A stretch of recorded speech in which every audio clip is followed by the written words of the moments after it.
I'm excited to show you a meditation that I guarantee you've never seen before. This meditation will decrease brain fog, lower your anxiety levels, and get you sleeping better. Best of all, it's got a feedback mechanism so you can objectively judge how effective each meditation session has been without any gadgets. Just you and your vagus nerve having a conversation. A childhood of illnesses and surgeries taught me how important it is to be the architect of your own health, to design it with knowledge, intuition, and vision. Now, I first started learning acupuncture while I was a monk in Thailand near the Cambodian border, and traditional Asian medicine has been my calling ever since. I've been an acupuncturist for over 27 years and have treated more than 12,000 patients. Now, I designed this meditation, which weaves together techniques from two different meditative traditions in response to a patient's need. It has one job: decrease vagus nerve inflammation. Why? Because our parasympathetic nervous system in general, and our vagus nerve in particular, is under ever-increasing pressure. The sources of this pressure can be found from one, the glyphosates in our food and water killing our gut microbiomes, to high dopamine activities like browsing our feeds on autopilot. And three, the brave new world of viruses we now all find ourselves in. The vagus nerve's response to all this? You guessed it, it's inflammation. Now, inflammation robs space, and in the case of nerve signaling, we experience this loss as a decrease in the fidelity of signal, which causes a wide range of symptoms and health issues. You can see how your vagus nerve needs some help, right? NOVA stands for Neurological Optimization and Vagal Alignment. It's a descriptive acronym, and I'm kind of nerdy that way. Now, the meditation consists of 4 parts, each part leveraging the whole because neurological techniques stack. I'm going to get into each part individually and then tie them together with a run-through you can do with me at the end. First, the Vagal Tone Check. This bookends the meditation, and I go into this more in another video. When in doubt, hum it out. But basically, it's here to act as an objective measurement of your vagal tone, or in other words, about how much neural inflammation is in the system. Measuring the effectiveness of a particular meditation session is unique to my method and uses nature's biofeedback tool. I have to admit, it is pretty cool. I mean, how many meditation techniques have a message of, trust me, you'll feel great at some point in the nebulous future? Here, a parasympathetic response like a yawn, salivary glands kicking in, or like my sparring buddy who gets a tickle in a small spot on his left leg.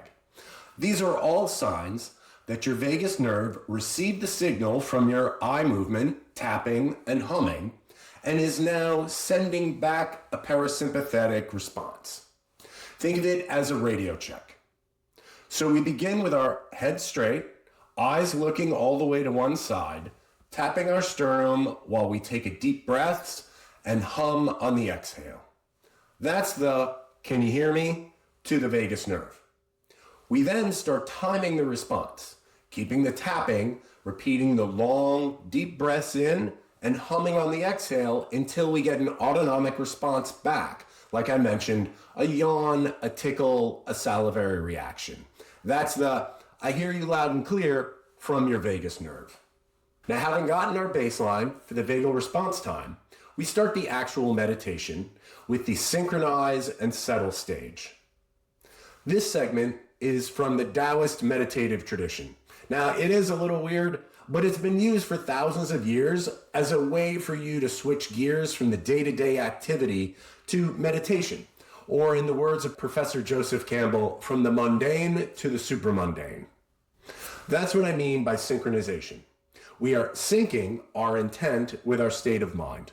Now, research shows that this activates the vagus nerve, making awareness go from exteroception to interoception, which is what we want.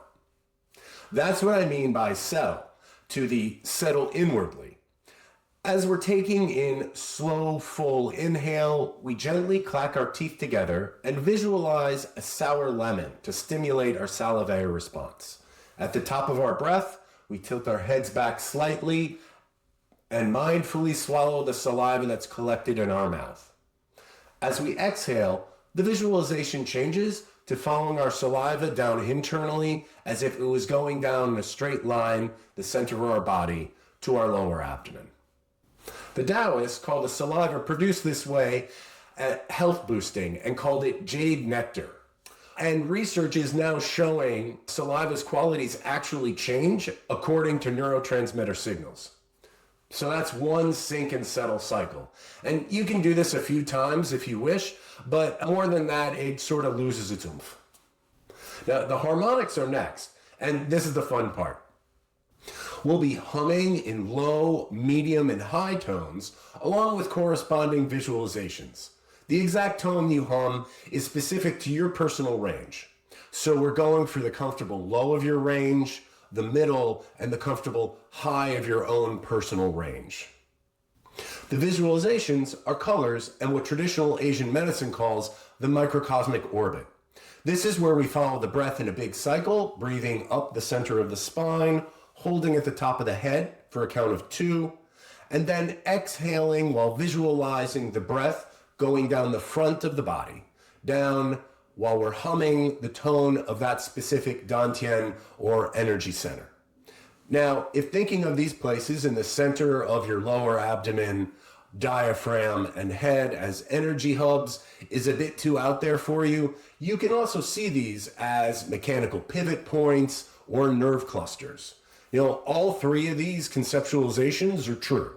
The colors we visualize while we are in a breathing cycle are glossy navy blue for the lower abdomen, shiny fire engine red for the diaphragm, and bright pearly white for the head. So putting the harmonic section together now with the breath goes like this. Breathing in, we visualize a glossy navy blue color while the breath travels up from the sacrum through the center of the spine to the top of the head, where we hold the breath for a count of 2. As we start to exhale, still keeping the navy blue color in our mind's eye, we visualize the breath going down the front of the body, down to the perineum, which is the space between the genitals and the anus. And at the lower part of our breath, we rest for the count of 2. Breathing in a second time, we visualize a shiny fire engine red color traveling up the sacrum through the center of the spine, up to the top of the head, where we hold the breath for a count of 2. As we start to exhale, still keeping the fire engine red in our mind's eye, we visualize the breath going down the front of the body, down to the perineum as we hum in our medium tone. Resting at the bottom of our breath for the count of 2. We then breathe in one last time, visualizing a bright pearl color traveling up the spine to the top of the head, where we hold for the count of 2. Still keeping in our mind's eye that bright pearly white color, we start to exhale, humming in our high tone as we keep that color, humming, our breath going down to our perineum. Now, you can spend as many breath cycles here as you'd like, focusing on one or more of the tones and colors according to what you want to work with. If there's interest, I can go into the uses and combinations of these different energy centers in a later video. So if that sounds interesting, please let me know in the comments below and I can put it together. So now, if harmonics was the playful part, this next section can be a little less so. It's focus training, or in Buddhist terms, dharana, and it is the tool for creating mental agency. Like absolutely everything, the good stuff takes work, and this is no different. Think of this as the gym, and like the gym, effort pays outsized dividends across broad range of benefits. Also like the gym, once you're through the struggle stage, it becomes enjoyable. That struggle, by the way, to keep attention focused stimulates neuroplasticity, which means it's building up your cognitive reserve. Remember, your attention is the greatest thing of value you have. This is how you grow that gold. So after you've completed your last cycle of harmonic breathing, we'll now let the breath do whatever it wants to do. Deep, shallow, long, short, whatever the body wants, and in whatever combination. Your work is with your attention. You're going to be focusing your attention on the tip of your nose. That's it.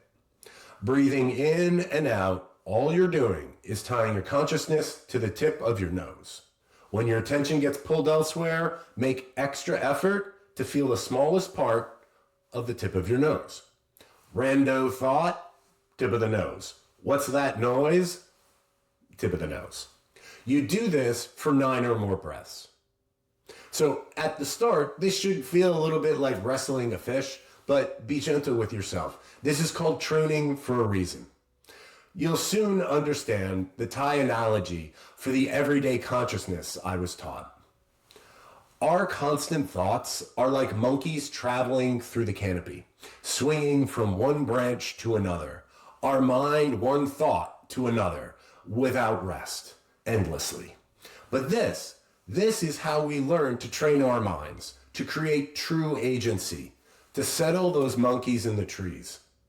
Now, it is tough for a while. Stick with it. I promise you it will change your perception of life. This is how you build cognitive resilience.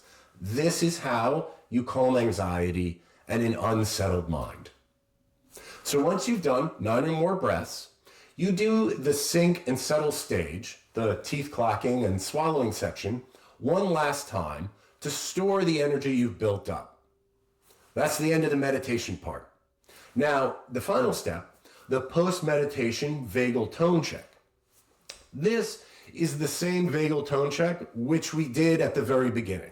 You know, where the head is straight, the eyes are averted, and you're tapping and humming.